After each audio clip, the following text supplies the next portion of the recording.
Welcome to the Nerd Party.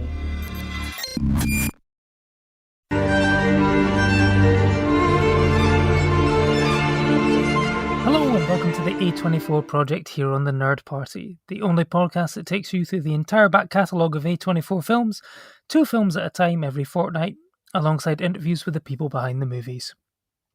On today's episode, we discuss Slice and the Children Act. I'm your co-host Dallas King, and with me in the pod booth as always is Lee Hutchison. How are you? Ready for some za? Yeah, I'm looking forward to this. Sometimes it'll be an interesting double bill, that's for sure. Absolutely, and we're going to try and do this in the style of a pizza delivery company, i.e. in 30 minutes or less. What that has to say about how much we'll have to talk about the films, I'll leave that up to your judgment. But first up, as always, is A24 Hour news, and it's kind of quite barren on the news front at the moment, with the only real news coming in the form of the coronavirus. Yes, the coronavirus. It's even affecting A24. It's terrible, because due to the outbreak, the South by Southwest Festival has been cancelled, and with it the world premiere of David Lowry's The Green Knight. We are yet to find out where that's going to be rescheduled, but I imagine it will probably be outside of a festival and perhaps a bit closer to May. But, clearly they did have strong, hopes for this film, debuting it, in mid-March, over 2 months out of that one. But I guess we'll have to see where that one lands. And also, given MGM's decision that means Bond has moved to November, No Time to Die equals More Time to Die. And this has meant that A24 are pitching in and switching St. Maud to the April 10th date, which Bond did hold, in order to take that big Easter slot. Ambitious? What do you make of that news, Lee? Yeah, I'm a huge James Bond fan, so that news kind of really hit me hard. Then my marathon was cancelled, so it's kind of all going to hell really for me at the moment. Well, my Japan trip is looking decidedly dodgy as well, so I guess we might end up just spending 14 days in self-isolation watching more A24 films. Exactly. Just think about a podcast that we could produce. We could probably just get this podcast series all finished and dusted over a long weekend in self-isolation. Exactly. Self-isolation, it can't stop the podcasters of the world. It can't stop us. But, what do you make of the fact that A24 are stealing the Bond slot and going for Easter weekend in the States, Because they did, I think it was April 3rd was their original slot for St. Maud, so they're pitching in and taking it, perhaps expanding the number of screens. Whether anyone turns out to go into those screens is another matter altogether, but what do you make of their ambition on this one? Well, St. Maud is, a British film, so I think it could be argued that it's paying Bond some tribute by keeping the British end up during the Easter break in America. I think American audiences are in for a real treat with this film. It was definitely one of the highlights of last year for me. It just was screened at the Glasgow Film Festival to quite a bit of acclaim as well. So I think that, it's not going to be a 3-hour Bond epic, a culmination of a series of films that Daniel Craig has starred in that has, double the lifespan of the A24, but I think people are going to get a treat with St. Maud. Yeah, no, it's just played in the Glasgow Film Festival here, and word out of that was very strong as well, so I think this one's going to do.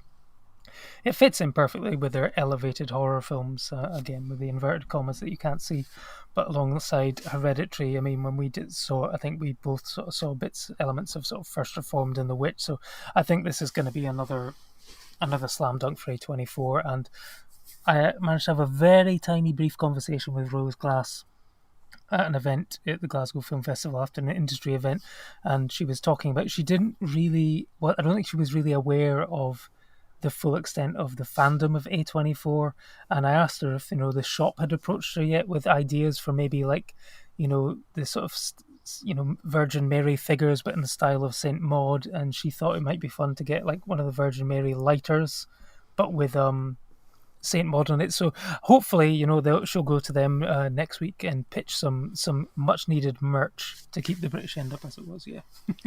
Yeah, that sounds pretty good. The A24 lighters in their early sort of shop days were pretty popular, so this could be sort of the nice complement to that. I do. I actually have an A24 lighter. It was given to me free, complimentary when I bought a jumper. So I still have that. Lucy tries to light candles, non A24 candles, but she's always trying to light candles with it. I'm like, no, no, no, leave it, leave it. I don't want it ever to run out, you know. So, but one thing that will not run out is Lee's interviews with the stars. You know, he's been beavering away, sliding into DMs on Instagram and Twitter, and providing a load of content for you guys out there. So, Lee, do you want to tease up who we might be hearing from quite soon? Yeah, so we've got a new one to announce. We announced a whole bunch of them on our last episode, but this is a guy that's been on my wish list for a while. And we got Jake Ryan, who plays Gabe from 8th grade, on recently. So I interviewed him on Sunday. So that episode's going to drop in a few months' time. So Gabe is sort of one of the most unforgettable kind of characters in sort of recent A24 films. So it was really good to kind of talk with him about that.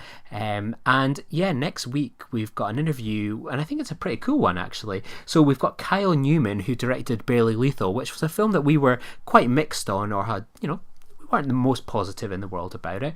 But I had a really good chat with him, and he was able to kind of give us a really good insight into kind of behind the scenes on the making of this film.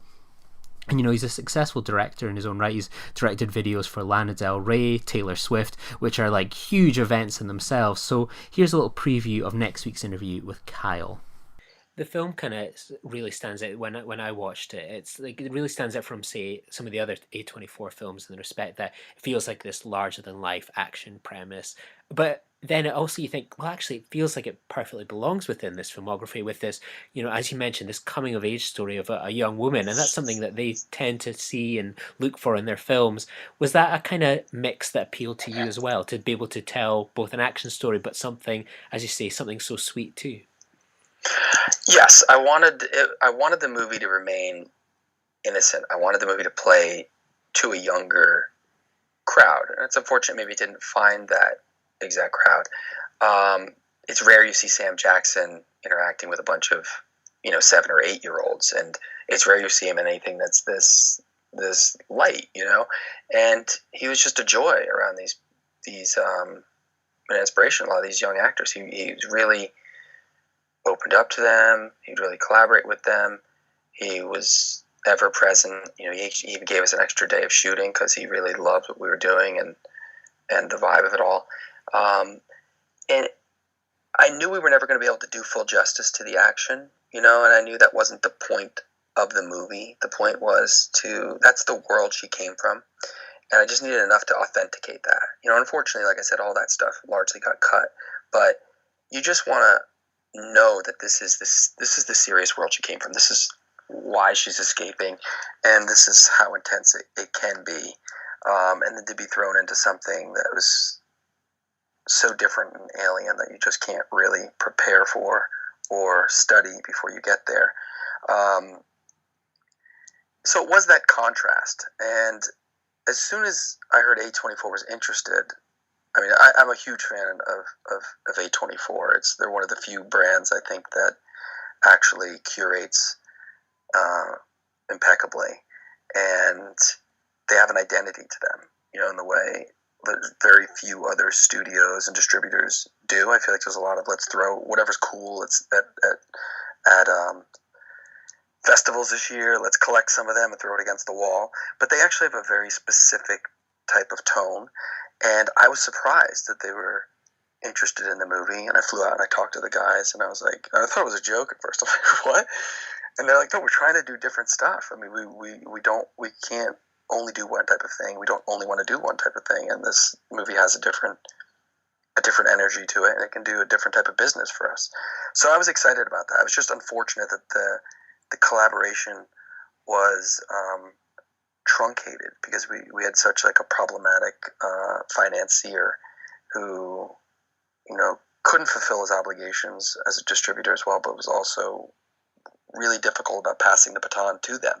And they had some awesome ideas on marketing and posters and things, but like I said, a lot of that stuff it could only have surfaced by the time we were getting to streaming and home video and things, not in the initial release and collaboration, because there was just a lot of stuff. The assets just had to be carried over from what was previously developed. So I think because it was an A24 movie and it didn't have enough time for them to kind of position it in a way to say, no, this is something different. People just put it through the lens of, well, this doesn't feel like normal A24, so it's just a bad version of this.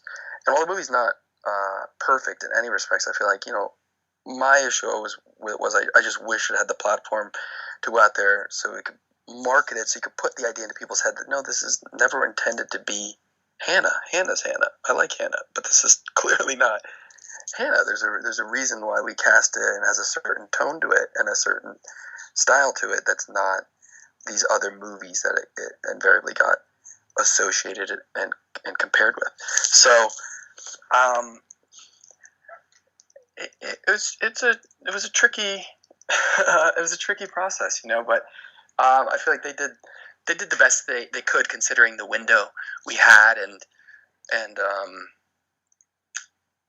what it was, and I kind of had to reintroduce Haley to the world because she didn't have much else out there, and I think people are expecting Sam Jackson to be one way in a movie, and he's never cursing or having a certain intensity, which he does so well. So I think people bring some notions to the table and they're like, well, that's not what it's supposed to be. So that was unfortunate, and in this whole process. But it was good to play with genres and balance between them and try to balance really extreme tones that don't often go together. So there's Kyle. So that's definitely one to look forward to next week. Absolutely, because like you say, it was nice that he came on the podcast, because I think you got in touch with him after the episode had gone out, and I think he'd actually heard it. But it was great that he was still willing to sort of come on and talk about the process and everything like that. So really looking forward to listening to the full interview next week. Yeah.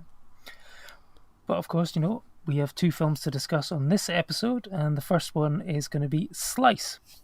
Written and directed by Austin Viselli, this is his first feature film after cutting his teeth on music videos for Chance the Rapper. In a spooky small town, when a slew of pizza delivery boys are slaying on the job, 2 daring survivors set out to catch the culprits behind the cryptic crime spree. Stars Chance the Rapper, Zazie Beetz, Paul Scheer and Joe Keery. So, Lee, did this film deliver, or did it in New York fold under pressure?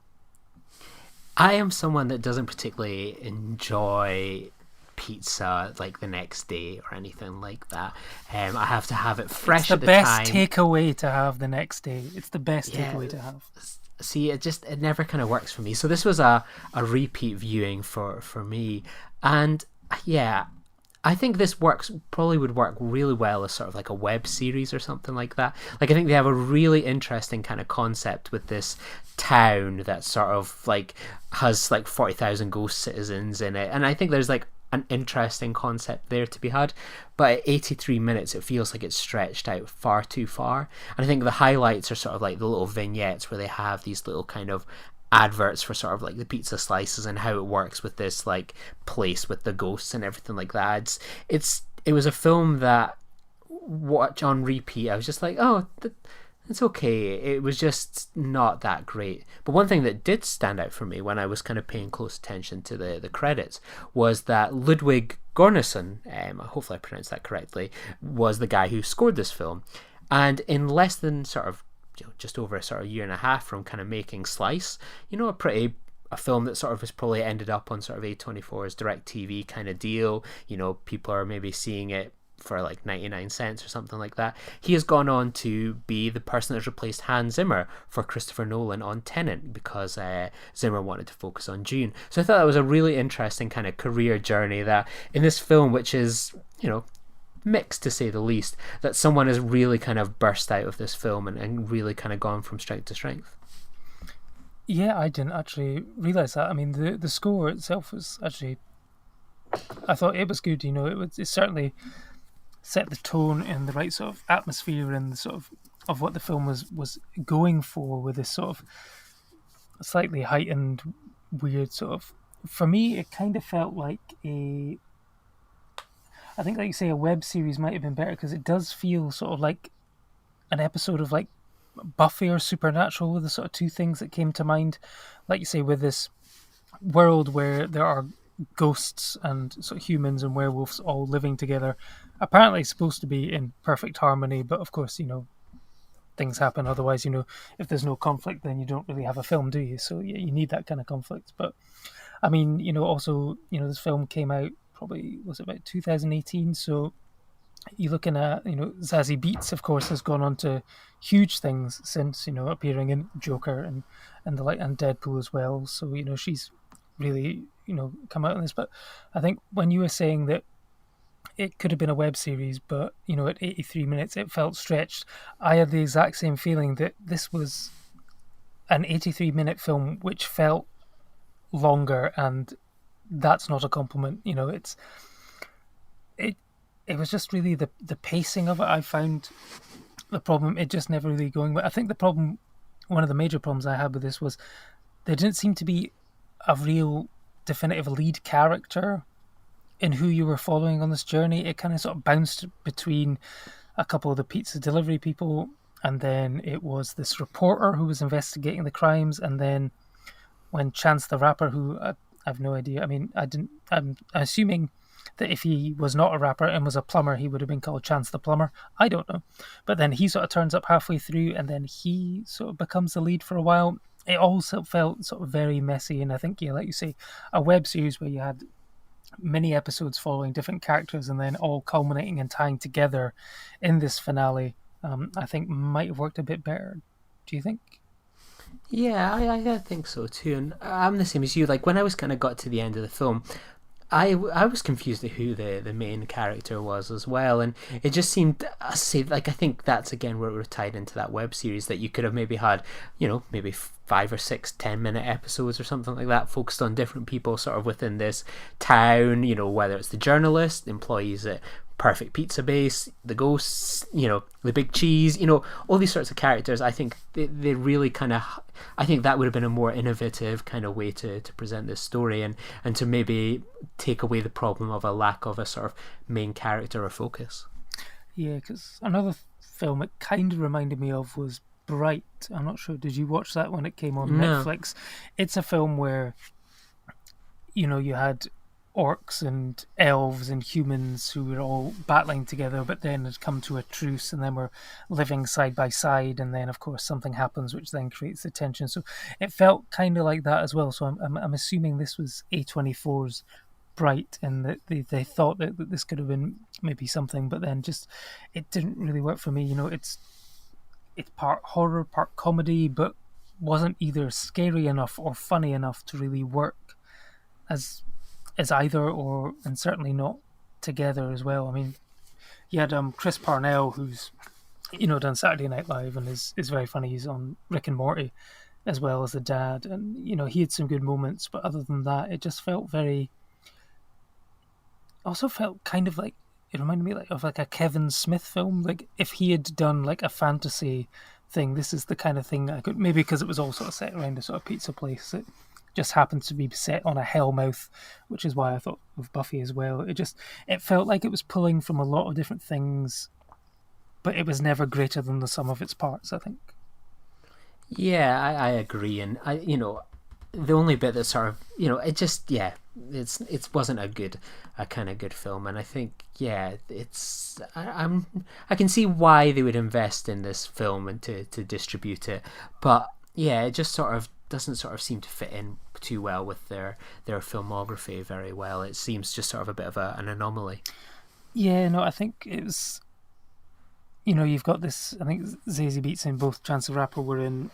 I think it's Atlanta, the Donald Glover series. I've never seen it myself. I think it is available on BBC iPlayer at the moment. It's just one I've never got around to checking out, but I think it's clearly sort of working with those guys in order to tap into that market. I'm sure it's the kind of film which will get like a cult following. It'll be one of these sort of stoner comedies that people watch late at night while, of course, eating pizza, or other takeaways are available. But yeah, I'm sure it'll work with like a beer and pizza night. It'll be that kind of thing that people sort of will find its audience. But as a sort of mainstream A24 film, again, this was one that in the UK didn't get a release. We had to go to US iTunes to find it, which is always the question mark of why it never came across the pond. But yeah, I think it was an interesting idea. I just think it was a concept that was maybe slightly wasted in the end, and there could have been something, like you say, really interesting here. It just didn't really work for me. Yeah, but fingers crossed the next film is a huge improvement. Absolutely. The sequel, another slice. But the next film that we're going to be talking about is going to be The Children Act, and this is based on a novel by Ian McEwan and is directed by Richard Eyre, stars Emma Thompson, Stanley Tucci and Fionn Whitehead. As her marriage flounders, a judge must decide a case involving a teenage boy who is refusing a blood transfusion on religious principles. So, Lee, give me a verdict. Was it a class act, or did you find it in contempt of court? I've mentioned this as a issue sometimes on the podcast before when there comes discussion about A24 films. I mean, there are in and around 100 A24 films, and sometimes you'll see discussions going like the best A24 film, and you recognize the usual thing, and then you'll get like the worst A24 films, and it'll be like, oh, I didn't like Ghost Story, or Spring Breakers is overhyped, and it's like, guys, would probably recommend you maybe check out some of their other kind of films, not just the usual sort of 5 or 6 that people associate. I genuinely believe, and I've sort of reflected on this, I thought it before going into this rewatch, and the rewatch kind of has solidified it for me, that this is the worst A24 film. I genuinely despise this film, and I struggled through the rewatch of it. It's absolutely ghastly, Dallas. It should be sentenced to life imprisonment. Please tell me you thought better of it for balance. I didn't think very highly of it. You would send this one straight to the electric chair or the gas chamber, would you?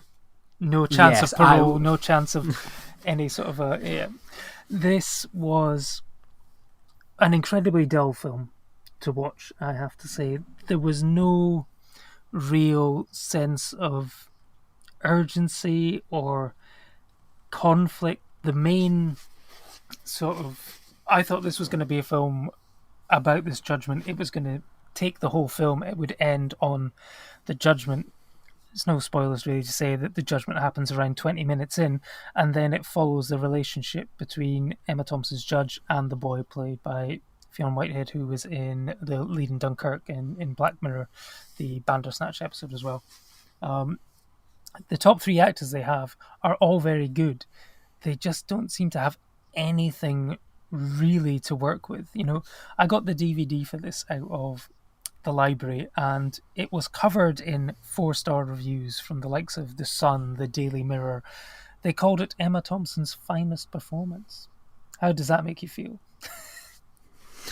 So why can't we get the bung money for something like that? I'd gladly whore myself out for like £500 to say this was A24's best film, but people haven't paid up the money. No. So, I mean, what would you say was Emma Thompson's finest performance? Off the top of your head. I'll be honest, I am not the biggest fan of Emma Thompson. I've never... I respect her as an actress, but I've really struggled to kind of warm to her. I respect her as an actress. That's like you say, she has my complete and total support, like a football chairman saying that a manager has his complete and total support 2 days before he then fires him. It's like, yeah, it sounds like you're not a big fan. And I have to say that this film was all the way heading for a 1-star from me until the final scene. And Emma Thompson proved why she is a fantastic actress. She saved it from a 1-star and turned it into a 2-star in the final scene. It was the equivalent of her basically providing a bit of grit and gravitas to Love Actually, the scene where she has to cry, does a lonely cry in a room after getting a Joni Mitchell CD, and then has to act all sort of happy and stuff in front of her husband and kids and things like that. It was that good. It made me feel something, which till that point the rest of the film had not. And it's really weird because when you've got 2 central conflicts, you've got a marriage which is disintegrating, Stanley Tucci playing nice, amiable Stanley Tucci, sort of telling his wife he's going to have an affair, not he's having an affair, but purely out of respect and love for her, he's saying, we're not having sex anymore and I'm going to have an affair because we don't do it. You know, you can either be okay with it or hate it, but this is going to happen. And she's like, what? And then you should have a lot more tension and drama there. There isn't really any. And then you've got the sort of subplot where she's telling this, she decides that this Jehovah's Witness boy must have a blood transfusion in order to survive because he is a minor. And then he becomes obsessed with her and starts questioning his religion and stuff. And I thought at some point there could have maybe been a really good film here where he turns into a dangerous stalker. It doesn't go down that road. There's no real justification for her interest in the boy and the relationship that develops. If there had been some sort of history where Stanley Tucci and Emma Thompson's characters perhaps had tried for a child but couldn't have one, or had a son but he died in an accident, I could understand why she was having this relationship with the boy and her interest in him. But without that, there was no reason, and I just couldn't buy into it. It did make me think of another film. I think you could probably chime in on this one. It's not one I've seen, but I know that you recommended it really highly. It was Apostasy. You've seen that one, haven't you? And I think that sort of dealt with a similar topic, didn't it? With the sort of Jehovah's Witnesses and dealing with a blood transfusion or something, did it? Yeah, I'm glad to kind of talk about this film instead, perhaps. But Apostasy was a fantastic British film that came out maybe just a few months before sort of the Children Act, very much similar to Bug's Life and Ants and Armageddon and Deep Impact. You wait for one Jehovah's Witness film based in the UK and two come along in the same calendar year. I really liked Apostasy. It deals with someone like a family member that is being very faithful to their religion and refusing a blood transfusion, even though it could ultimately mean their end of their life. And it was such a gripping, well-told story and kind of takes you behind the scenes in the church there. The problem I have with this film, and whether it's the court setting, the acting from the lawyers, is that it's just a lot of people telling you things and screeching things at the screen, and I just found it quite the central performance really of Emma Thompson is it's fine. Stanley Tucci, as you say, he's just a nice kind of guy that's just plods around. He pretty unforgettable. But I thought Fionn Whitehead as this Jehovah's Witness was painful to watch. I think it's definitely one of the worst acting performances. I don't know how much of it's him or a pretty poor script or a painfully annoying character in the form of Adam, but I just hated everything that character did, like following her all the way to sort of Newcastle in the rain. I was following you and then you got on at King's Cross and then I jumped on the train, and it's just like everything he did was just like, I hate you. And I find the first half of the film was like bearable, but when he sort of enters the fray and sort of what he does was even worse. And then on top of that, I find it that the amount of this film that's dedicated to Emma Thompson and her, a fellow lawyer, working on their musical performance on the piano and singing for like Christmas carols and stuff. I just did not want to be around any of these people whatsoever. I wanted to go off and have an affair with the Apostasy film instead of the Children Act. That's what happened. Well, I think, we're definitely going to be recommending Apostasy rather than this film. Obviously, it's not an A24 film, so, it won't be part of the project. But, I mean, it's always good to be able to recommend other films for people to go out and check out. But, yeah, I mean, I think you're right. The performance of Whitehead as Adam, I think it's, he was good in Dunkirk. Again, maybe that was because it was quite a silent... He didn't open his mouth. It was very much a silent performance. But I think it really comes down to the script on this. And it does make me wonder what the filmmakers saw in the original book that they said, oh, this would make a fantastic film. Because it certainly doesn't. There's no tension. There's no real drama. It's all very matter of fact. And... you would expect a lot more drama to be coming out of this. There's the parents who are essentially the ones that have basically, the court seems to believe it was almost brainwashed their child into believing this. They sort of disappear halfway through once the verdict is gone, and that's like Apostasy, like you say, that's the more interesting relationship is the relationship where the boy has lost his faith essentially and is at odds with his parents, and for some reason wants to move in with Emma Thompson and Stanley Tucci. It doesn't. It's like he kisses her, but he sees her as a mother figure, but then almost as a romantic figure, and it's just, it's just a complete mess of a film. And if it wasn't for that sort of final scene where Emma Thompson sort of breaks down and sort of talks to and hints at a possible reconciliation with Stanley Tucci, that the film has any sort of class and dignity. But then it also just ends, and I really sort of want to go into Wikipedia and check out the book. I probably should have done it before the podcast, really, to do my full and diligent research, but to actually find out if the book differs in any way from the film, because the ending is just sort of like, oh, is that it? I thought there was going to be more to it, and there wasn't, and it just kind of fizzled out like a balloon slowly exhaling and then sort of falling to the floor. I think it was just a massive wet blanket of a film. Yeah, it's I wonder how if it would have been any different if Ian McEwan, who wrote the book and then adapted it for the screen, was maybe replaced by someone with maybe less attachment to the film. I'm not too sure. He did the screenplay. I see. I think it's always very tricky when the writer of the book does the screenplay as well. I think it can work occasionally. I think it was Gillian Flynn did Gone Girl, and I thought that was fantastic. Of course, when you've got a director like David Fincher directing it as well, obviously, you that's good. But this was just a dull, wet disappointment. And I think we both almost seem quite angry about the film. I mean, I don't know if it will replace Revenge of Green Dragons at the bottom of my list because of just that single moment with Emma Thompson at the end. But I take it seems clear to me from you what you're saying is that this ranks clearly quite far at the bottom with a large gap between that and everything else. Is that correct? It's in and around sort of like some other kind of films, but I think this one just ultimately for like Revenge of the Green Dragon, if I was forced to watch another one again, I'd go, you know what, there'll be some action in it, I can watch that on a Tuesday afternoon or something like that. Like I would pick that. With the Children Act, it was bad enough having to watch it twice and stuff like that. I think I would just be quite content to put one on in the background over the other. Okay, cool. Well, that I guess brings us nicely to the end.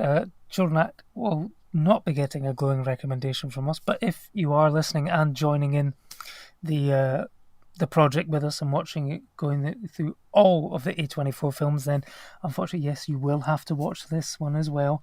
But if you want to let us know what you think of that film and of the A24 project, you can always pop over to iTunes and leave us a review, or you can chat to us on social media. Lee, where would they be able to talk to you about the Children Act?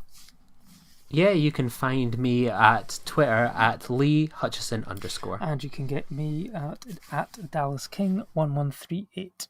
So on next week's episode, Lee, of course, we've got Lee's interview with Kyle Newman, but we will both be back in 2 weeks' time when we'll be discussing Jonah Hill's directorial debut, mid-90s, and the Australian crime drama Outlaws. We'll see you next time. Bye-bye.